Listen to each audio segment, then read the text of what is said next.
오늘 성경 말씀은 마태복음 1장 18절에서 23절 말씀입니다. 예수 그리스도의 나심은 이러하니라.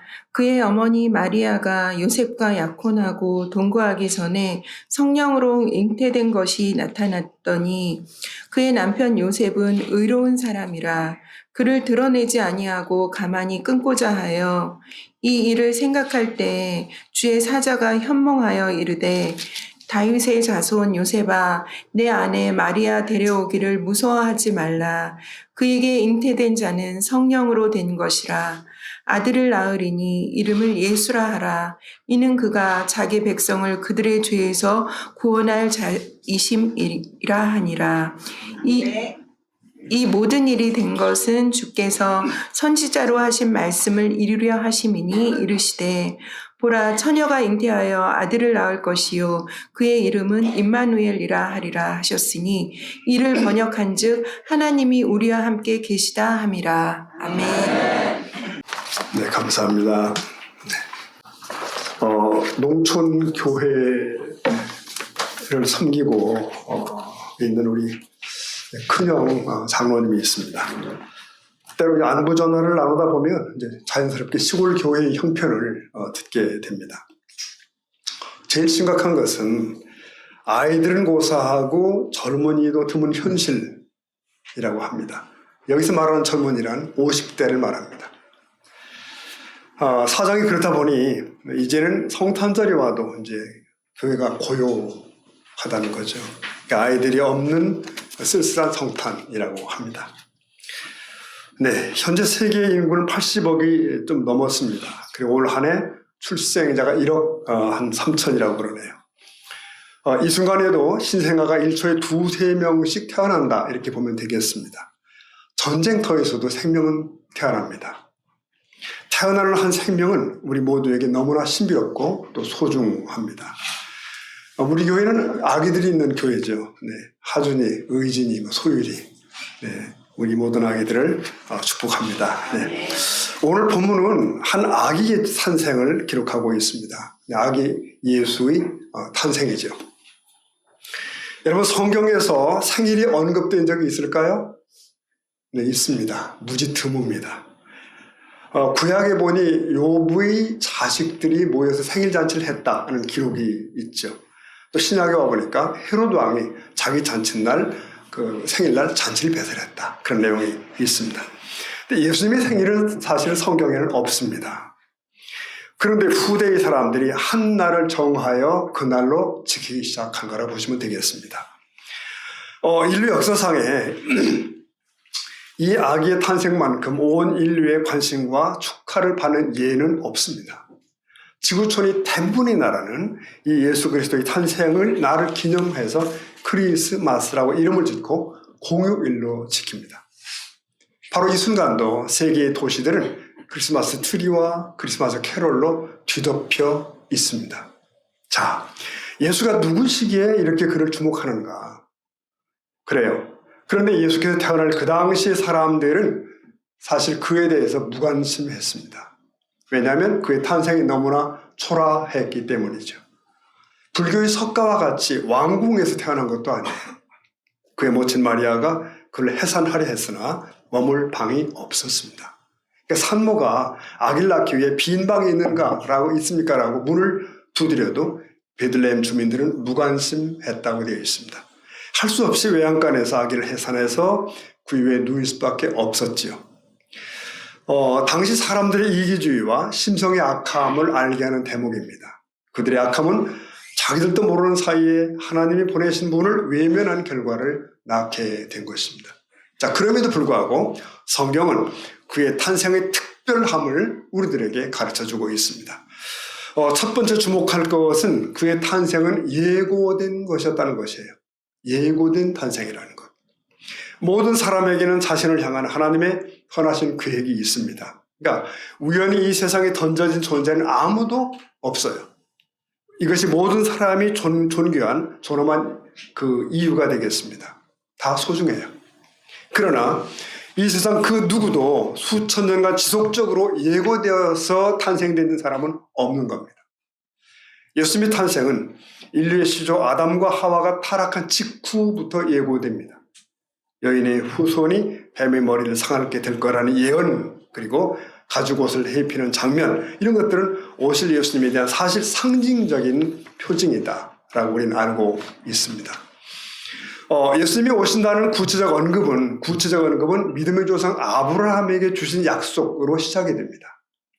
하나님은 예수께서 오시기 약 2000년 전이죠. 2000년 전 아브라함에게 이런 의미 심장을 말씀을 하십니다. 창세기 22장 17절 보면 이렇게 되어 있죠. 내가 네게 큰 복을 주고, 같이 읽어볼까요? 내 씨로 크게 성하여 하늘의 별과 같고 바닷가의 모래와 같게 하리니. 네, 여기서 말하는 네 씨라고 하는 것은 아브라함의 자손을 의미합니다. 네 씨가 흥하여서 그 자손들이 하늘의 별처럼 바닷가의 모래처럼 흥하리라. 많게 될 것이다. 그리고 네 자손은 원수의 성들을 정복하게 될 것이다. 여기 네 자손은 단수입니다. 그리고 이 약속은 확인돼요. 또 재확인됩니다. 예수님의 탄생은 약 1000년 전쯤에 다시 다윗에게 구체화됩니다. 사무엘하 7장 12절에 보면 내가 내 몸에서 날 자식을 내 뒤에 세워서 어떻게 하죠? 그 나라를 견고케 하겠다. 자, 너희 몸에서 태어날 아들들 중 하나, 그 하나를 다음 왕으로 삼을 것인데 그 왕은 예사로운 왕이 아니라는 의미가 여기 담겨 있습니다. 그리고 이 약속은 예수 탄생의 약 800년 전에, 8세기 전에 활동했던 이사야에 의해서 이렇게 확인됩니다. 이사야 11장 10절에 보면은 그 날에 이새의 뿌리, 이새는 다윗의 부친이죠. 이새의 뿌리에서 한 싹이 나서 만민의 기치로 설 것이요. 자, 다 같이 열방이 그에게로 돌아오리니 그가 거하는 것이 영화로우리라. 보세요. 이새의 한 뿌리가 온 백성의 구원의 깃발로 세워진다. 민족들이 그를 찾아올 것이다. 그리하여 그가 있는 곳은 영광으로 가득 찰 것이라는 예언이 주어집니다. 이렇게 역사 속에서 반복하여 그가 오실 것이라는 사실이 예고되는 것입니다. 그래서 신약을 펼치면 첫 장에 그의 족보가 나옵니다. 이 족보는 수천 년에 걸친 하나님의 예언이 후손인 예수로 인해서 마침내 성취되었음을 증언하는 문서입니다. 자, 신약의 첫 마디가 어떻게 서술되죠? 마태복 1장 1절 보면 이렇게 되어 있죠. 같이 볼까요? 아브라함과 다윗의 자손. 네, 신약의 첫 일성입니다. 즉 아브라함의 후손이며 다윗의 후손인 예수 그리스도의 족보다라는 뜻입니다. 이 선언은 구약의 수많은 예언들이 예수께서 오심으로 완전히 성취되었음을 알리는 것입니다. 여러분, 우리는 구원을 약속하시고 그것을 끝내 완성하시는 하나님을 보게 되는 것입니다. 그 약속에 따라오신 예수 그리스도는 우리의 구원의 깃발이 되십니다. 맞습니다. 예수 그리스도의 탄생은 우연의 사건이 아닙니다. 단발의 사건이 아닙니다. 예고되고 준비된 일이에요. 하나님의 약속의 성취입니다. 그 하나님의 구속의 플랜 안에 오늘 우리도 참여하게 됩니다. 그래서 성탄절은 기쁜 날입니다. 아멘이죠? 아멘. 자, 예수 탄생 기사에서 두 번째로 주목할 것이 무엇인가? 그가 어떤 방식으로 잉태되었는가 하는 거예요. 어떤 식으로 오게 됐는가? 왜냐하면 이것은 매우 중요합니다. 그러므로 2000년 교회 역사에 이르는 오늘 아침에도 우리는 고백합니다. 이는 성령으로 잉태하사 동정녀 마리아에게 나시고. 그러나 여러분, 이 원수들은 집요하게 이 사실, 이 동정녀 탄생의 사실을 훼손하려 했습니다. 그러면 모든 것이 무너지거든요. 그래서 마태는 예수 탄생의 기사에서 이 첫 마디부터 이 사실을 언급을 합니다. 마태 1장 18절이죠. 이렇게 시작되잖아요. 예수 그리스도의 나심은 이러하니라. 이렇게 시작됩니다.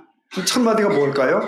그의 어머니 마리아가 요셉과 약혼하고 동거하기 전에 뭐죠? 성령으로 잉태된 것이 나타났다. 이게 첫 마디예요. 그러니까 여기서 우리는 요셉과 마리아의 행동을 눈여겨볼 필요가 있습니다.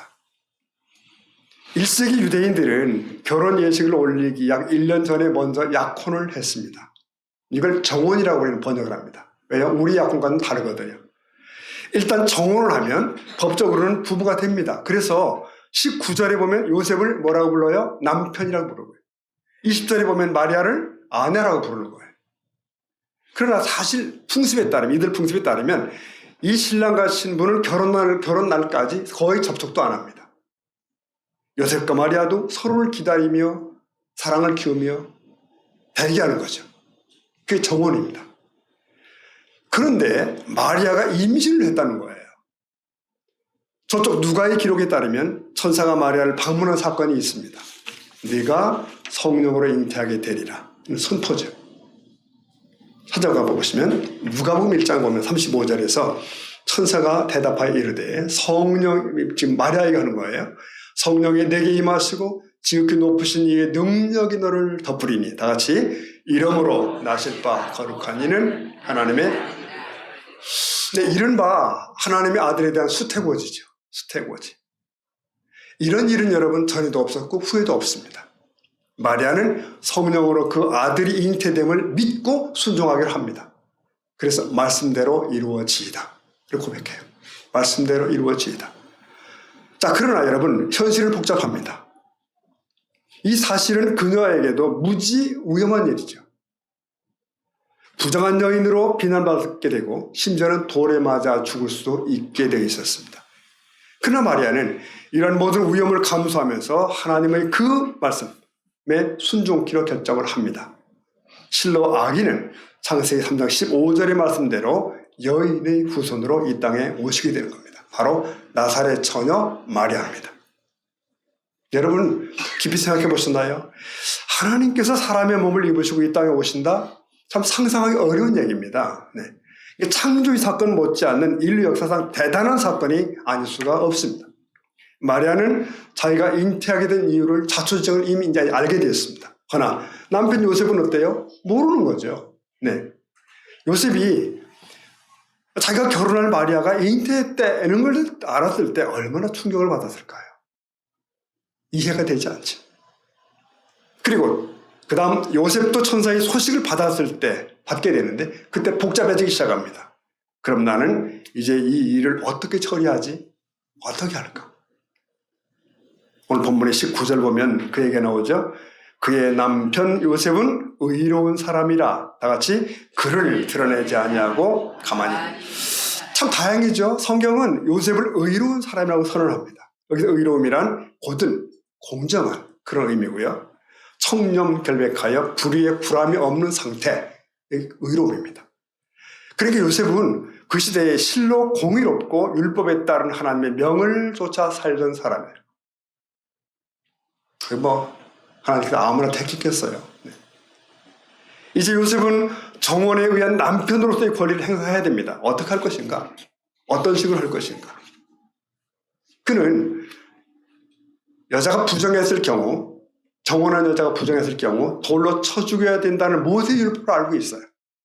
율법을 준수하며 살아온 의로운 요셉은 이 마리아를 그대로 데리고 올 수는 없어요.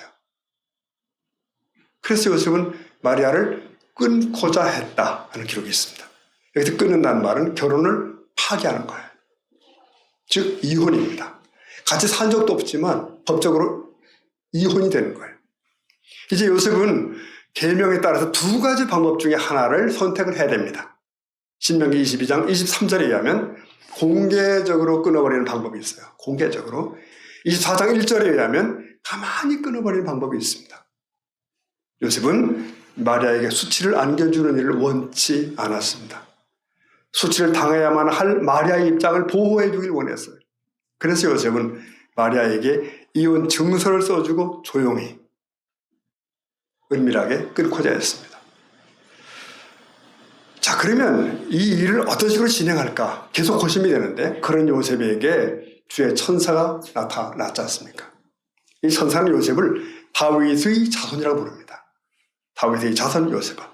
이것은 메시아가 다윗의 자손으로 오기 위해서는 너 요셉이 해야 할 역할이 있어. 그걸 의미하는 것이에요. 역할이 있습니다.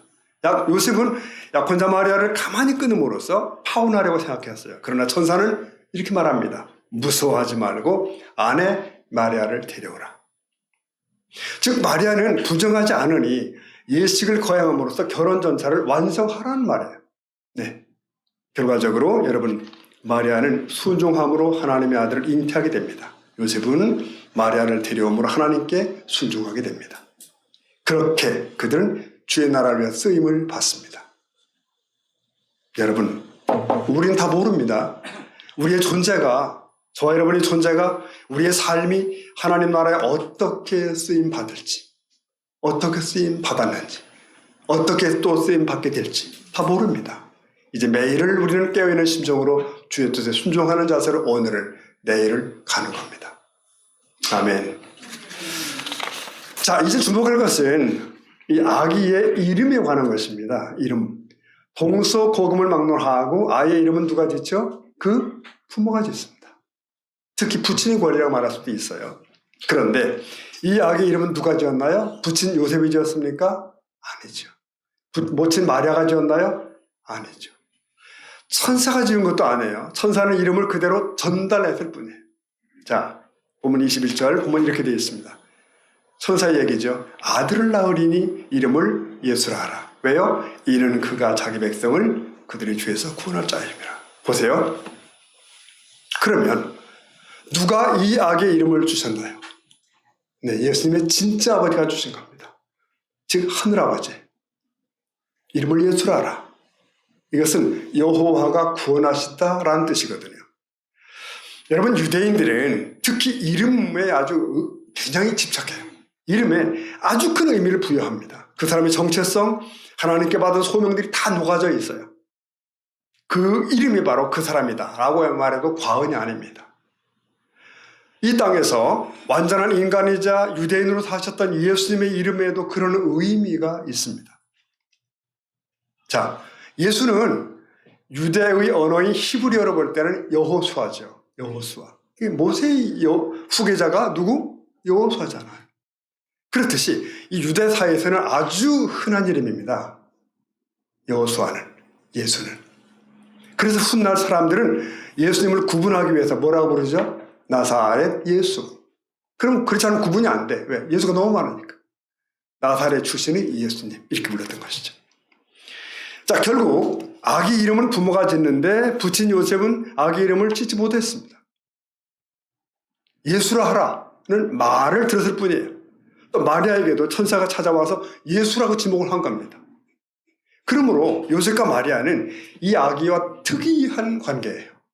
아주 특이한 관계입니다. 아기 예수는 요셉과 마리아의 분신이 절대로 아닙니다. 결코 아니죠. 그들이 아들에 대한 미래에 대한 어떤 계획도 품을 수가 없어요. 권한 밖에요. 요셉은 단순히 호적상의 아버지입니다. 네, 일종의 양자 입양의 셈이다라고 말할 수도 있겠어요. 베들레헴에 가서 자기 호적에 등재만 해준 거죠. 자기 몸으로 예수를 낳은 마리아도 마찬가지. 그녀가 10달간 예수를 잉태했다가 산고의 고통을 겪으며 출산한 건 사실입니다. 근데 그건 팩트예요. 그러나 성자 하나님이 완전한 인간으로 오시기 위한 필연적 과정이었을 뿐입니다. 우리가 이 점을 기억해야 됩니다. 여러분, 아기 예수는 성령으로 잉태되었기에 사람의 계보를 따라서 흘러오는 원죄와 상관이 있다 없다? 없습니다. 아무 상관이 없어요. 아담의 후손이 아니에요. 아기는 오염되지 않으면서도 육체적, 정신적, 영적으로 완전한 인간으로 오신 겁니다. 이것은 바로 하나님의 지혜였습니다. 또 반드시 그렇게 되어야만 하는 일이었어요. 그렇기에 의로우신 그는 우리의 죄를 대신하여 죽을 수가 있게 된 겁니다. 그 은총으로 우리가 구원받았습니다. 믿으시나요? 네. 아멘. 자, 그런데 이런 생각을 좀 해보게 됩니다. 창조주 하나님이 이 땅에 오신 모습으로는 너무도 어울리지 않는다. 무슨 말이죠? 장엄하지 않은 거예요. 황홀하지도 않아. 그는 그저 동리 아이들 중에 하나로 오신 거예요. 외견상. 더 이상 낮아질 수 없을 만큼 스스로 당신을 낮추신 거죠. 여기서 여러분 본문을 잘 읽어보면 조금 이상한 점이 있습니다. 22절. 이 모든 일이 된 것은 주께서 선지자로 하신 말씀을 이루려 하십니다. 그랬고요. 이르시되 23절 시작. 보라 처녀가 잉태하여 아들을 낳을 것이요.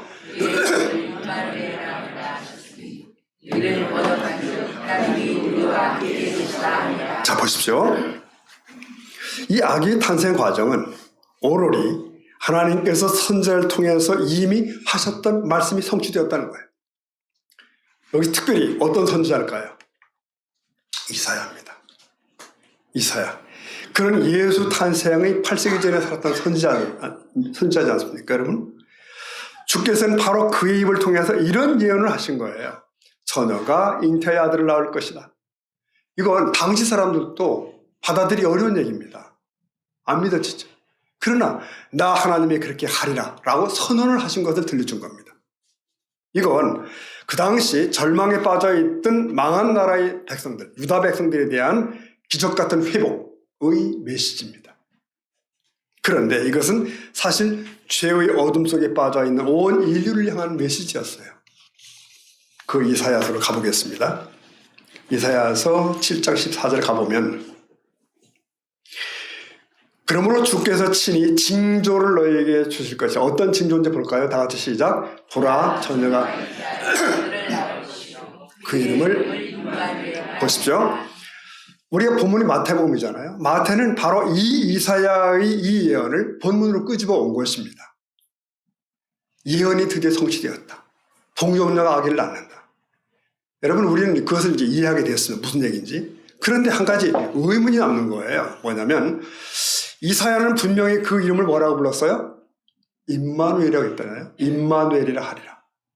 그러면 다시 돌아와서 왜 천사는 요셉에게 아기 이름을 예수라 하라 하는 거지? 그리고 이 천사도 아기 이름은 임마누엘이라고 해야 되잖아요. 그러면 이사야 이후 세월이 흐르는 사이에 하나님의 뜻이 바뀐 것일까? 아니면 천사가 헷갈린 것일까? 바빠서. 그럴 일은 절대 없잖아요, 여러분. 주께서 이미 예고하신 이름 임마누엘 대신 왜 그 유다 나라의 흔한 여호수아 예수라고 하라고 그러시나? 여러분 사실 어떻게 보면 이 이유는 단순하다고 생각합니다. 아주 단순하다. 말 그대로 흔한 이름이었기 때문이에요. 흔한 이름. 오신 아기, 그분의 본질은 임마누엘 맞지만 임마누엘로서 오시지만 부르기는 그냥 여호수아라 해라, 예수라 하라, 평범한 아이로 해라. 여러분 왜 그래야 되죠? 왜 그래야 될까요? 여기서 우리는 이사야의 또 다른 예언을 떠올리게 됩니다. 거기 보면 이렇게 되어 있어요. 이사야 53장 2절에 보면 그는, 이게 바로 오실 아기입니다. 그는 고운 모양도 없고 풍채도 없은즉 어때요? 우리가 보기에 흠만 아름다운 것이 없도다. 그러니까 그 예수님은 이스라엘 가운데, 유다 가운데 아주 평범한 모습으로 오신 거예요. 곱지도 않고 풍채도 없고 그렇다는 거예요. 그러니까 당시 태어나는 옆집 아이들 중에 하나로 오신 거죠. 여러분 한번 생각해 보십시오. 만약 천사가 요셉대로 그냥 임마누엘로 불러라고 했다면 어떻게 될까요? 그 결과는 어떻게 전개될까요? 여러분 유대인들은 이 임마누엘이란 말, 임마누엘이란 메시아의 별칭으로 간주를 했어요. 네. 누구에게 임마누엘이라는 이름을 붙인다는 건 상상도 할 수 없는 얘기예요. 할 수도 없어요. 왜? 임마누엘은 히브리어로 하나님은 우리와 함께 하시다라는 의미거든요. 여기 특히 임마누, 우리와 함께, 엘, 하나님. 그러니까 우리와 함께 하신 하나님, 그런 뜻이잖아요. 그렇다면 자, 한 아기에게 임마누엘이라는 이름을 붙인다는 것은 상상도 할 수가 없잖아요. 이렇게 엉뚱한 일이 어디 있어요? 그는 어려서부터 엄청난 박해를 받거나 놀림감의 대상이 되거나 하여튼 뭐 그렇게 되는 겁니다. 그 이름 가지고는 못 살아남아요. 대신에 예수, 즉 여호수아라는 이름을 주시죠. 이게 당시 평범한 이름이에요. 옆집의 아이 이름, 영수, 철수, 그 이름입니다. 아무도 주목하지 못하게 한 거예요. 그러니까 우리 주님이 드러나시는 사역을 시작하기 전까지는 당신의 품에 숨겨서 보호하시는 하나님. 이해되시죠, 여러분? 그겁니다. 물론 예수라는 이름에도 깊은 의미가 담겨 있는 거 아시죠? 자기 백성을 구원할 자. 그 평범한 이름 예수의 일생을 온전히 담아내시게 됩니다. 그러므로 그 아기는 임마누엘이요 예수가 되심으로 우리의 구세주가 되신 줄 믿습니다. 여러분 그렇습니다. 아기의 숨겨진 이름은 임마누엘입니다. 그분의 오심은 하나님이 우리와 함께 하시다, 함께 하심의 증거입니다. 예수라는 이름이 그가 오신 목적을 상징하는 거라면 임마누엘은 그가 오신 의미를 나타냅니다. 그러면 그가 인류의 역사상 가장 중심이 되는 때에 이 세상에 오신 이유가 무엇일까? 네, 자기 백성을 죄에서 구원하시기 위하여 오신 것입니다. 여러분, 이것은 우리의 죄에도 불구하고 하나님은 여전히 우리를 사랑하고 계심을 의미합니다. 하나님 편에서 볼 때 저와 여러분은 단순한 하나님의 피조물이 아니라는 것, 세상에서의 부모와 자녀 간의 사랑보다도 더 깊은 관계를 의미합니다. 얼마나 놀라운 일입니까? 성경은 우리를 향한 하나님의 사랑의 언어로 가득 차 있습니다. 그 사랑의 절정이 바로 예수님의 오심입니다. 그러므로 이것을 그대로 표현한 요한복음의 말씀은 복음 중의 복음이죠. 요한 3장 16절. 다 같이 봅시다. 시작. 하나님이 세상을 이처럼 사랑하사 멸망하지 않고 아멘. 사람들은 크리스마스에는 선물을 주고받습니다. 성탄절의 가장 놀라운 선물은 예수님 자신인 줄로 믿습니다. 오신 예수님은 한 종교의 대표가 아니에요. 역사의 어느 한 페이지를 멋지게 장식하고 사라진 분, 그런 분이 아니에요. 그분이 역사의 중심에 서 계시고 지금도 세계 역사는 그분의 역사 자체입니다. 여러분, 우리는 세계 역사를 뭐라고 그러죠? 히스토리라고 하잖아요. 바로 그분의 얘기라는 뜻이죠. 그분의 얘기. 기원전을 나타낸 BC는 그리스도 이전 이런 약자인 거 아시죠? 예수께서 오시기 전의 역사입니다. AD는 뭐예요? 라틴어로서 예수께서 오신 후의 역사라는 뜻 아닙니까? 그러니까 온 세계 사람들의 거실에 걸려있는 달력은 그것을 증언해요. 예수가 중심이시다. 심지어 신을 부인하는 나라들까지도 그 달력을 쓰고 있네요.